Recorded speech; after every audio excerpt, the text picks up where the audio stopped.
कभी सोचा है, एक रात ऐसी भी होती है जो सिर्फ अंधकार नहीं बल्कि अनंत संभावनाओं से भरी होती है।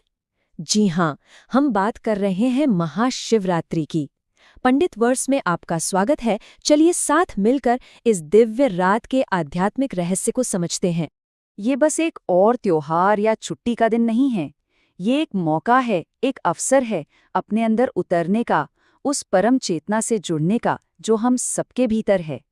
असल में ये खुद को पहचानने की एक रात है। तो चलिए इस रहस्य को और करीब से समझते हैं। इस हिस्से में हम जानेंगे कि आखिर इस रात को चेतना की दिव्य रात क्यों कहा जाता है, इसका आध्यात्मिक और खगोलीय महत्व क्या है। तो सबसे पहले ये जान लेते हैं कि ये खास रात कब है। साल 2026 में महाशिवरात्रि का ये पावन पर्व 15 फरवरी रविवार को मनाया जाएगा। ये वो रात होती है जब ब्रह्मांड की ऊर्जाएं एक खास तरह से संरेखित होती हैं। महाशिवरात्रि का जो अंधेरा है ना, वो बाहर का नहीं, वो हमारे अंदर के अज्ञान का प्रतीक है। ये रात उसी अज्ञान के अंधकार से ज्ञान और चेतना के प्रकाश की ओर एक गहरी यात्रा है। और ये यात्रा हमें कहाँ ले जाती है?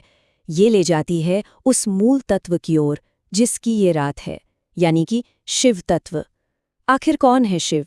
उनका असली स्वरूप क्या है? ये बड़ा गहरा है। शिव शब्द का मतलब ही है जो नहीं है।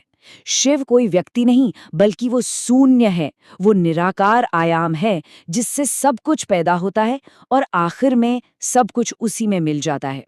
शिव तत्व मतलब परम शांति, स्थिरता और इस पूरी सृष्टि का मूल स्रोत। तो सवाल ये उठता है कि अगर शिव शून्य है, निराकार है, तो ये दुनिया, ये साकार सृष्टि कैसे बनी? इसका रहस्य छिपा है शिव और शक्ति के दिव्य मिलन में, और महाशिवरात्रि असल में इसी मिलन का उत्सव है। हमारी कथाओं में इसका एक बहुत ही सुंदर जवाब है। कहते हैं, महाशिवरात्रि ही वो पवित्र रात है जब भगवान शिव और माता पार्वती का दिव्य विवाह हुआ था। और ये सिर्फ एक विवाह नहीं, बल्कि ब्रह्मांड के दो मूल सिद्धांतों का मिलन है। इसे ऐसे समझिए, शिव है परम चेतना, शांत, स्थिर, निराकार, और शक्ति वो है ऊर्जा, सृजन करने वाली, गतिशील और साकार। जब इस चेतना और ऊर्जा का मिलन होता है, तभी सृष्टि में संतुलन बनता है। यही इस रात का सबसे बड़ा उत्सव है। ये सब सुनने में बहुत गहरा लगता है ना, पर सवाल ये है कि हम अपनी जिंदगी में इस दिव्य ऊर्जा से कैसे जुड़ सकते हैं। हमारे ऋषियों ने इसके लिए कुछ वैज्ञानिक प्रक्रियाएं दी हैं जिन्हें हम अनुष्ठान कहते हैं। चलिए इनके पीछे का आध्यात्मिक विज्ञान समझते हैं। इस रात अपनी चेतना को जगाने के लिए 4 मुख्य सीढ़ियां हैं: व्रत, जागरण, अभिषेक और मंत्र जाप। यकीन मानिए, ये सिर्फ कर्मकांड नहीं, बल्कि खुद को बदलने के बहुत शक्तिशाली तरीके हैं। पहला कदम है व्रत। अब व्रत का मतलब सिर्फ भूखा रहना नहीं है, इसका गहरा मतलब है अपनी इंद्रियों पर संयम रखना, और जो ऊर्जा शरीर खाना पचाने में लगाता है उसे बचाकर आध्यात्मिक अनुभव के लिए इस्तेमाल करना। यह शरीर और मन दोनों की शुद्धि की प्रक्रिया है। दूसरा है जागरण, यानी रात भर जागना। पता है, इस रात में कुछ खास होता है। ग्रहों की स्थिति ऐसी होती है कि ऊर्जा का एक प्राकृतिक बहाव ऊपर की तरफ होता है। अपनी रीढ़ की हड्डी को सीधा रखकर जागते रहने से हम उस ऊर्जा को आसानी से ग्रहण कर सकते हैं। फिर आता है अभिषेक। शिवलिंग पर जल, दूध, बेलपत्र चढ़ाना ये सिर्फ एक रस्म नहीं है, ये अपने अहंकार को पिघलाने और उस परम चेतना के आगे पूरी तरह से समर्पित हो जाने का प्रतीक है। हर अर्पण हमें विनम्रता सिखाता है। और चौथी और सबसे शक्तिशाली सीढ़ी है मंत्र जाप। ओम नमः शिवाय।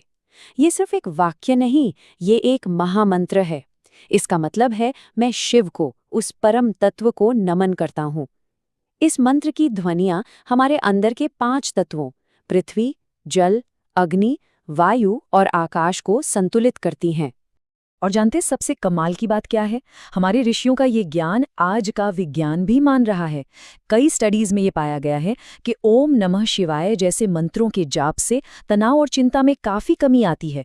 ये मन को शांत करने का एक प्रमाणित तरीका है। तो इन सारी बातों का, इन सभी अनुष्ठानों का सार क्या है?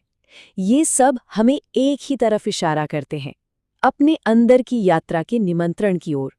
तो महाशिवरात्रि को सिर्फ एक और त्योहार की तरह मत देखिए, इसे एक मौके की तरह देखिए, एक तोहफे की तरह, जो हमें अपने भीतर झांकने और अपनी चेतना को एक नए स्तर पर ले जाने का मौका देता है।